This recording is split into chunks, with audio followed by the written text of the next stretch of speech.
Hey, everybody. Me and my bestie, Belinda, and you've seen us go out and have dinner. We've shown you our beautiful pictures and our fun times, and we like to get a little drink on. Bit. Just a little bit, too. But one of the conversations that we always like to have, and think we find ourselves having more often than not, specifically in these times in which we live, is about family dynamics. And I know that as we get ready to start this conversation, you may see some of yourselves in either one of us or hear a family member in what we are about to discuss. So dig in and take the ride with us. Talk about your thoughts about family and family dynamics. Wow. Come on my dad's side. It's a very large family. My mom's side, not as much, but definitely a large family in totality. So there are a lot of personalities. I'm a big personality. There are a lot of big personalities in my family. I grew up in Queens, New York, and in close proximity to a lot of family. So it was just fun. I mean, as they say, your cousins are your first friends, and we grew up together, and we learned together, and we loved together. And there was some dysfunction in there, as in every family, and nothing sinister or tragic per se. Just depends on who you ask. But I think it was more of a dynamic of learning each other, learning what worked, what didn't, and where you fit in. That was the biggest challenge for me, is kind of where you fit into this big family of dynamic personalities and how that works for you. The one thing I also realized too is even with family dynamics, I don't come from a large family. My family is very small. But even in so, I knew early on that there was something a little bit different about me that was set aside from my family. Although we were all, we kind of had similar personalities, there were just certain visions and things that I felt and sensed about where wanted my life to go, the direction I wanted to take. And sometimes even, even just when you decide to try different foods, it can be seen as like, why do you like that? Why you want that? Why what is that? Can you Yeah, talk about things like that? Have you absolutely. experienced that? I did. I think as a child, I was always really, really inquisitive. I was the one asking all the questions, wanting to know what was going on. Curious. I think that's why I'm a journalist, because I was always kind of curious about other people and what they were doing and why they were doing it, and wanting to be a part of that or not. Just sometimes I wanted to do something different, or I just didn't like the thing that the group was doing. As a child, I just went along with it most of the time. Just Hmm. you get in to fit in. You just, oh, that's what we're doing today. Okay, I'm going to do that. And then as I got older, I started saying, no, I don't want to do that. I want to do this thing. And sometimes I'd have people who wanted to do what I would do, but often not, they did not want to do what I wanted to do. Hmm. So, then you're, as you say, you're kind of set apart. I think exposure is really key. I was blessed to be exposed to lifestyles and cultures and things growing up in New York. I mean, from 5 years old, we were playing with children from other races and ethnicities, and their parents spoke multiple languages, and that was the norm. We just were able to navigate all those cultures and changes and things. But within my family, it was kind of a Southern upbringing. My mom's Caribbean, she's Caribbean, and my dad is from the South. But our household kind of had those Southern roots in it, and Hmm. those Alabama roots, and that's kind of what the expectation was, that we were, Southerners, if you will. And growing up as Northerners, there was that disconnect between the cousins in the South and the cousins in the North, and so we've learned as we've gotten older that there were some animosity there. There was some resentments there. There were a lot of things that were challenging for certain members of the family, myself included. And I think for me, it was more as I got older and had a voice. Once I really learned my voice, it was um it was a little easier to navigate, but still having my voice, but still wanting to fit in. It was I didn't really understand what I was doing until now. It's like, oh wait, I didn't want to do that thing, but I did it anyway to fit in. And now when I want to do something, I'm kind of like looked and frowned upon, like, why you want to do that? Why you want to go there? Like, what's wrong with you? So as a child, I cried about it a lot. And then as I got older, I thought about it a lot. So I just shifted. I went from crying about not really understanding why I was treated a certain way, or why things were different for me, to fighting about it, going, no, I deserve whatever it is I wanted to do. And also I've always kind of wanted to stick up for the underdog. So if there were people in my family and who needed my assistance in any way, I was there, right or wrong. A lot of times they were wrong, and I still fought for them. It didn't matter. I would fight for you because that was the dynamic in our family. Like we rode hard for one another as children, especially as young adults and How children. do you feel when you finally come to the determination that those very people that you've championed for, or people who are really in close proximity of you, that they don't like you? They don't like Well, you. it hmm, that's tough because I don't think it's intentional. Mm. I think that it is misunderstand I think a lot of it is misunderstanding. At least that's what I told myself, that a lot of it was misunderstanding, like I'm just being misunderstood, or like someone just doesn't really understand where I'm coming from. Um, I think I tried harder to make them like me, the ones that didn't. Um, and that didn't go well for me. It is difficult for me to accept that. That's, some people, even in your own family, just don't like you, or don't want to be around you, or don't want to deal with you. So that was tough. But it I didn't think it was anything I did. And if I did, it's really interesting, because if it was something I did, I wish somebody would just tell me. Just tell me so we could work through it. I think we're now at our big ages that we can just talk about it, agree to But here's the disagree, thing, or sometimes you can't, sometimes it can be the thing that you're talking about, mhm, but oftentimes I find when you really do the work, like your own personal work, you will come to discover when you really go back through your history and mhm, you walk it all the way up to where you are now. And again, this is when you have done deep dives, therapy, whatever that looks like for you as far as work. The veil is off when you realize it was nothing that you did, it was mhm. nothing that you said. It can sometimes just be they don't like you based on who you are, what you represent, and Mhm. how you operate in the world. That's tough for me to handle. Why? Um because um I love deep, and when you love people, and you love the way you want to be loved, right? That's what we all do. You love people the way you want them to love you back. And when you don't get that back, it is confusing. It is disheartening. It makes me sad more than mad. Like I said, I went from it's a cycle. I was sad as a child, then I was mad as a kind of adolescent, young adult, and now I'm back to being a little bit sad. I'm trying to navigate it the best way I know how. And I think, again, What does that look like? putting other people's feelings before myself. So I'm not doing that anymore. Making sure that everybody else feels okay about it, not calling, as they say, not calling a thing a thing. um I'm coming into my own of saying, you know what, no, I don't want to be around that individual because they hurt me, or because they don't champion for me, or they don't want me around. So um for now, I would say I navigate it by avoidance. Just avoid it and don't engage. I don't know if that's the right strategy, but that's pretty much what I do. Well, I will share that for me and my with my family, there's a family dynamic. There's a family member, excuse me, that I'm specifically going to tell a story about, to where I realized that that family member betrayed me.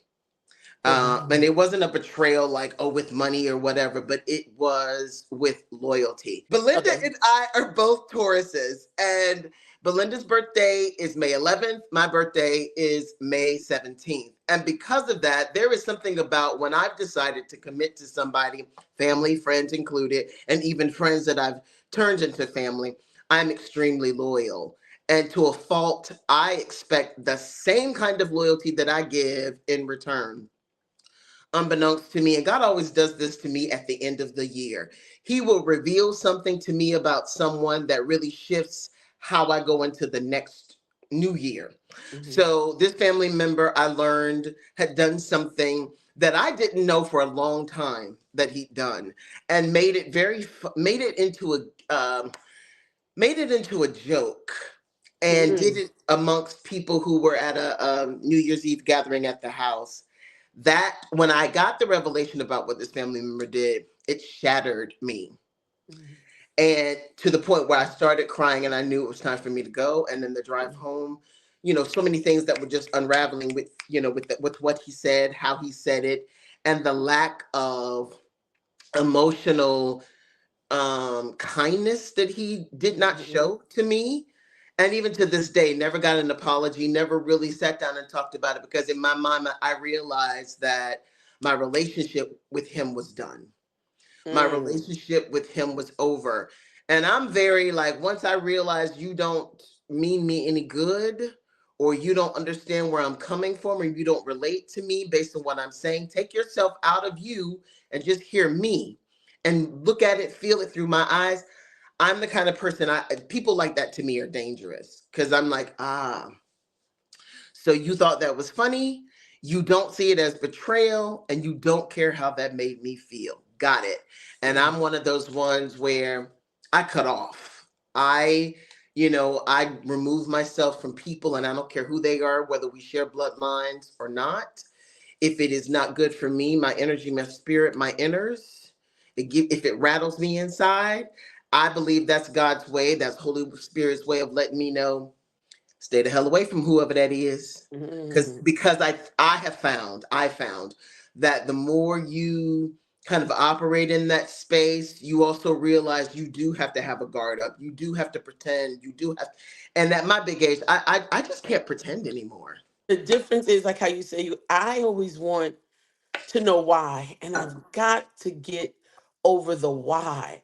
Like, why would you want to hurt me? Why would you say that thing about me? Why would you do that thing? Why would you invade my privacy? Why would you do something to me? Because I do, and And if the answer is because I don't like you, then what would that cause another question? What if the answer mm, is I'm jealous of you? What if the answer is secretly I want to destroy you because I don't like that you're doing so well, that you're great, that you've got friends that you what if that's the answer? but to me, like, what kind of person is that? That's not like, why do you, I mean, and I say that about a lot of things, but specifically with family, like, if we share a bloodline, if we share parents and grandparents and family and we have family ties, it is, I think it's your duty to love me and to champion me and to be there for me and to not betray, but I need to be able to trust you. But if you Trust is can't, huge for me. but And if you when can't, I can't, and and you then see that you can't, I know, say that again. I said if you can't, and then you see that you can't trust the person.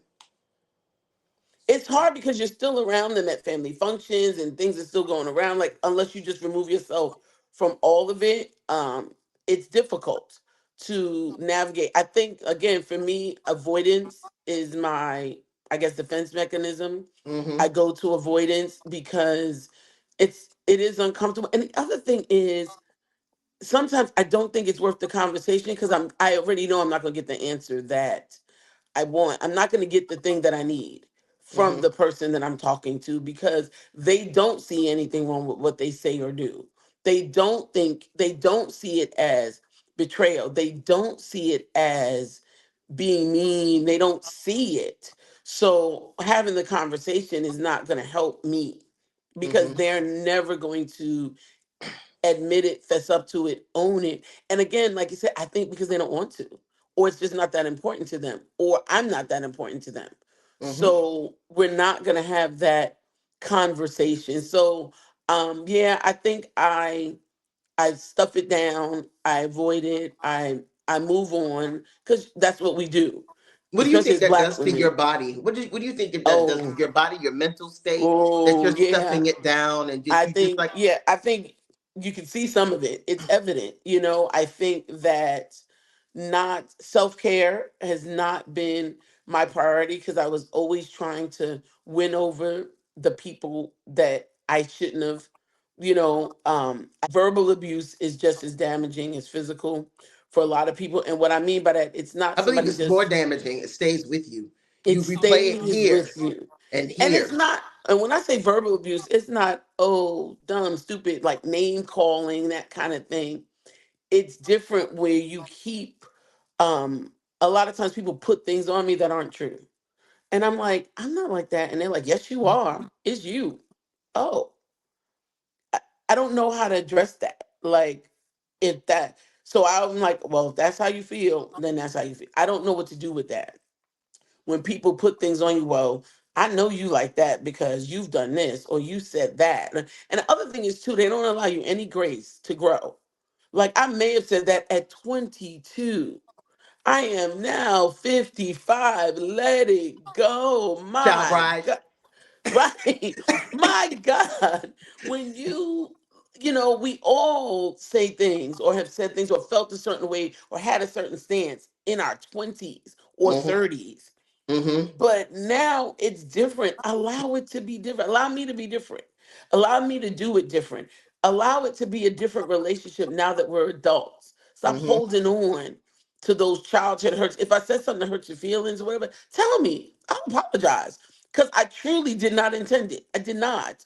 And in the moment, if I did, then I'll own it. Be like, oh yeah, you made me mad that day, so I meant what I said. But either way, today I'm not angry. Today I don't want to hurt you. Today I don't want anything bad for you. I don't wish any bad. I want everyone in my circle to win. Mm-hmm. My whole the But whole how do you point. feel knowing that some people in your circle don't Mm, want you to win? I, And I and here's the thing, and would delight, maybe they may never tell you, but in your downfall or anything that may be challenging for you, because I know people who are watching this and who will watch this know there are people in their family who feel that way. I that makes me sad. And it scares me because if you're around me and you're smiling at me, but that's how you really feel about me, whoa, that's scary because I don't want to believe that. I really, truly don't want to believe. I know it's true. I know it's true. I know it's true in every family. I know it's true about me. I know it's true, but I don't want to. I think I don't want to accept it. I don't want to believe it. I don't want to live in that space. If I feel that you are dishonest or a mean spirited person, then I'm not as sad about it. I can those That's easy. See, it's easy to dismiss the people who are just flat out kind of mean and nasty and mean no good intent, no good intent. What is harder are people who you think are in your corner and you think love you and you think want what's best for you and they show you that they don't. Mm-hmm. And I have a tough time with that. I don't really understand that mentality. I don't subscribe to it. But what's crazy is somebody wants to say, yes, you do. Oh, wait, I don't. I truly don't. They'll say, yes, you do, because you are. So, yeah, I get a lot of that. People always trying to tell me who I am. There was a time when I would try to defend it or fight it. And now oh, thank you, God. I'm in a place where I just don't. I don't engage. I don't argue. I still have strong opinions about a lot of things. I don't agree with a lot of things that, people say or do, but um it's not my fight. I wake up every day and try to be the best me that I can be and try to um get over, evolve from the hurt little girl, from the mean little girl who just was fighting to have a voice and got tired of kind of being walked on and just was Mm-hmm. like, okay, well, now I'm just going, strike first or, Mm-hmm. whatever that is, whatever that looked like for me growing up. So now I think I will say some family members that I didn't have relationships with, close relationship with as a child, I now have relationships as an adult.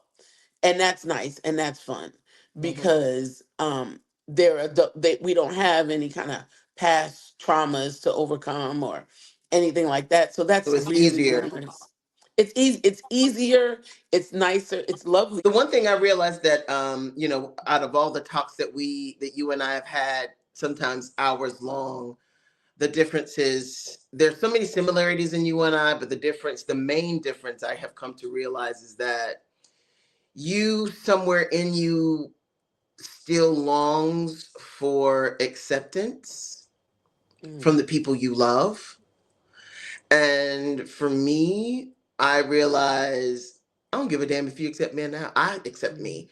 That's all I need. Like I really realized as much as I think what people's idea and ideal of family should be and what it oftentimes actually is when you cut past all the pretty language and stuff, it can be much more, the picture is not as pretty. And I mm, realized that would I love to be in a unit of the ideal? Absolutely. absolutely. What the truth is for me is that is not what the picture looks like. Mhm, And if nobody loves me, accepts me, sees me, wants to be around me, I love me. mhm, I accept me. I want me. And for me, that's enough. Let me add this mhm. one little component. As long as God is leading me and with me and on my side and showing me and he's undergirding me, truthfully to me, I'm good. But doesn't that get lonely? Doesn't that No, feel isolating? It doesn't. no, because I'm not alone. Mm, If I were alone, yeah. But what I think, and Kirsten taught me this, I realized in a bathroom where I was pleading the blood of Jesus on my floor, crying, wanting to die, and asking him to do it. mm, He would not do it. But in the middle of all of that, I had family around me. I had friends around me. But the comfort didn't come from you, didn't come from my family. And the healing that I have witnessed and I am still walking in didn't come from you, didn't come from my family. It came from him. And I went through a valley in my life where I had no money. You know this. mhm. Money, I had no money. I My remember. health was at risk. Everything was crumbling around me. And some things I absolutely lost. Yeah. But the person who restored them Come wasn't on. you, wasn't my family. God did that. So if I know that God is who is walking with me, like they do the parable or the poem of the Mhm. footsteps in the sand, Yes, I will never be alone. that's true. I So get there it. is nothing, my mind, when my mind connects it, I live in my house alone, but I'm not alone. I Right. walk through this life alone, but I'm not alone. And Mhm. I also realize when I was born in this world, when I leave this world, I will do it alone, but I won't. Mm, But I mm, won't. And so when you mm. really do because I think you Yeah. our concepts of it are different because I believe you like that physical being Mhm. that you can see, touch, and feel. But I am so much more in my faith because my faith has shown me I won't see it. I can't feel it, but I know it.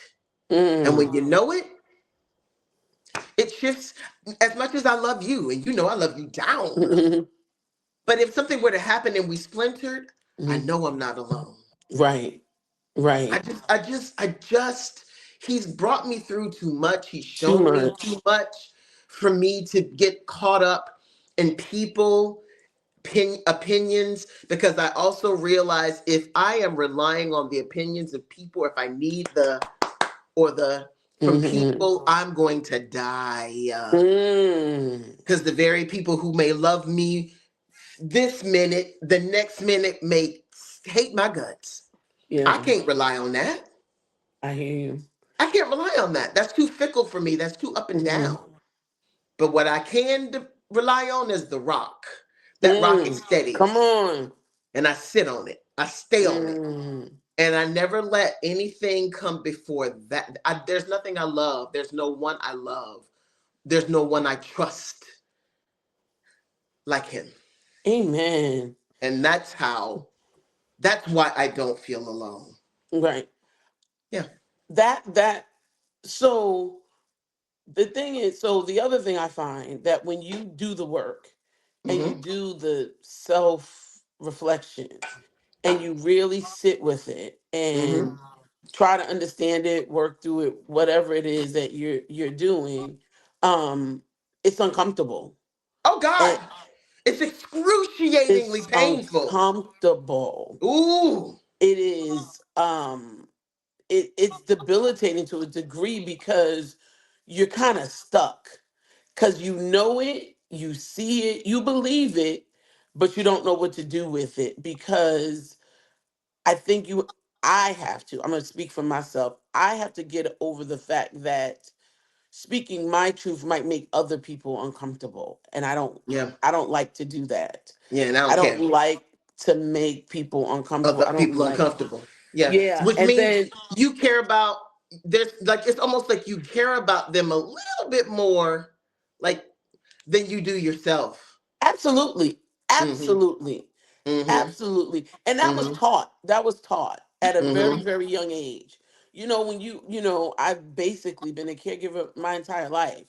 It Mm-hmm. was always, Linda, I was, the babysitter, the this one, the dog walker, whatever it is. So that was taught. And not just to me, Yeah. it was taught that you take care of your family, you take care of your people. Yeah. And I absolutely think that's what you're supposed to do. I think for me, no one also said, but don't forget to take care of you. Mm-hmm. Don't forget to check in with you. What do Mm-hmm. you want? What do you like? And then when I started to voice that, it became, what's wrong with her? Why is she so bossy? Why is she so everything got to be her way? What? And I Mm-hmm. was like, because it wasn't for so very long. And Mm-hmm. because I kept and I still do what I'm supposed to do, in terms of taking care of family and I still do that, but I also now have a voice. And I think, when you're younger, you don't know how to express it properly, if you will. Mm-hmm. So there's a lot But of it comes misconception. out, it always comes out in your actions, your Yes. crying, your whatever. It Fighting, your comes out anger. fighting, Yes. feeling like you gotta Anger. look out for the underdog because in your Right. mind, the underdog is and has always been you. And Hmm. you see an underdog, you see you. So hey, I I didn't get got you. anybody to fight for me, so I'm gonna fight for you. And it's like, and I get it. But I also realized too, I can't fight or champion harder than nobody for nobody if I can't put that same energy into me. One last thing I Mhm. realized too, and then we'll wrap this up because I don't want to take up all your time. One thing I think I've come to the realization is that the truth, people always say they want the truth. They Mhm. want transparency, Lies. lies, because I realize no, Hmm. you don't want the You truth. don't. You want something that sounds and feels good with a little bit of like sting on it, but you don't want that full sting. Because to make you really be in truth comes with a hard review of who you are.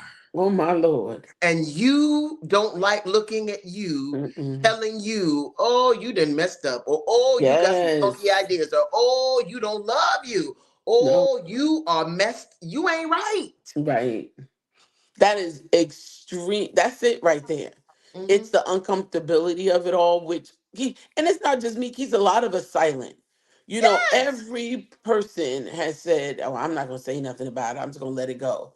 I'm just going to let it go. Or why do you make a big deal about everything? That kind Hmm. of thing, that kind of, Hmm. they put that on you too, because there's like, that's such a small thing. Why is that such a big thing for you? Hmm. Or we were 12, can't you let it go? Or whatever that is. Hmm. And for me, it's more of I've got to put me first. And this was funny. Uh, 3 dozen family members have said that to me within the past 10 years. You got to start living for you. You got to put you first. You got to do this. Da, da, da, da, da. But then, by the same token, it's the same ones who are like, and then do this, or why don't you do this, or can you do that? So it's like, wait a minute. If I say no, and then if I say no to something, it's like, well, why can't you? Okay, I'm I'm like, sorry. One more thing. Sorry, I just when you said that, it made me realize too the word boundary, mm, boundaries. ooh, How are you on boundaries? terrible. I am not good at it at all. Now, here's the thing: professionally, on it, 1000%. Personally, no. I, I I'm better than I was at setting boundaries. And for that I'm proud of myself. I have to say. I'm proud of myself because I have set more boundaries, but I used to always kind of do the thing that everybody expected me to do. Hmm. Well, you always have the barbecue, so have the barbecue. And you always do this, and you always, do whatever it is. You always bring dad to this thing. You always, always, always. And it was like, no, I don't want to do that this day. I'm not saying I don't mind doing it, but not all the time. And the expectation should not be that Belinda's always going to do it. She's always going to be there. She's always the one who will show up and do the thing that we expect her to do. Like Hmm. what we need her to do. And it's like, Hmm. no, Hmm. no, because that has not served me well. And it is not, I'm not blaming anyone. No one did anything to me. I'm not a victim. I just set boundaries because I learned that being everything to everyone did not serve me well. Being a pleaser does not serve me well. A lot of people say, you're not a people pleaser. Like, you're right. I'm not. Stop it. Stop it. Some people will say that to me. But I'm learning to Hmm. set even more boundaries and not worry about what it looks like. Not worry about what people might say about it, or, well, they expect me to be there, so I should be there. Hmm. Or, I always do this thing, so I should do. I always kind of fall in line to whatever, or like when I'm in an organization, I always somehow end up in a leadership role. It's like, no, no, no. I just want to be a member. Just want to participate and go, because sometimes I can't give it, because if I'm going to do it, I'm going to give it my all. But again, to my own demise, to my own detriment. So I'm really learning to set boundaries, to say no. What do you think about when we have these conversations and we talk about boundaries and you see how I am with mine? Huh, initially, you remember, I said, "Oh, you so mean, girl. You mean." I thought it was mean, but it's not. It's not. It's self care. It's self preservation. It is knowing you're bound, and it's okay. It's okay to just say no. I don't want to do that thing. I don't have to give you a reason. I don't have to explain it. I'm always explaining it. Well, I could if I did this and this and that, and no, Why did no, you think I was mean? because you were directing your boundaries, like you were clear and direct. You didn't sugarcoat it for anyone. Where Hmm. I'm more of a sugarcoater, like, no, but maybe next time. And you were just like, no, I'm not, I don't, I won't. In that order. So that was like, because that's not most people. Hmm. Like, even if they will say that to me or you behind closed doors, but you said it out loud to the person and directed it to the person. Hmm. No, I'm not, I won't, I don't. And stood on it Hmm. repeatedly. No matter how many times that person tried to come back or that issue tried to come back, your response was always the same. Hmm. No, I'm not going to do that. So that I admire, that I need to definitely work on as I move forward. I don't know what the next, this is a new chapter for me. Yeah, And it's but I exciting love it for you. I yeah, love because when I watching you see discover. things now, yeah, I can give it voice and I can give it a boundary and it's not mean. I'm not attacking anyone. I don't want it's just that's just not something I'm really interested in doing right now And or then here at too, all. if they feel that way, then there's nothing you can do about the way they feel about what you need to do for you. Right. Hopefully they'll get it one day. If they don't, oh well. But Can't nobody tell you how to say, what to say, how to do when you believe something is necessary for you. Belinda James. Yes, ma'am. Oh, and before I go, I had to let people know earlier, and you heard me say "child bride." That's a running joke between Belinda and I, honey. Every time Belinda's in the picture with people, she always looks like she's a, I don't know, 12-year-old girl. Talking about. Not 12. As I put my glasses on, make me look more distinguished. Well, girl, put mine on because I can't see. I I can't can't see. see no more. These eyes are 55. Yes, girl, these is 54, huh? Huh? We hope you have enjoyed listening to our conversations. I Yes. promise that my really good friend Bestie Belinda and I will be back with more thought-provoking conversations. If you want to leave your comments, your thoughts, your whatever, please do it in the section below. And until next time, we'll see you again. Bye.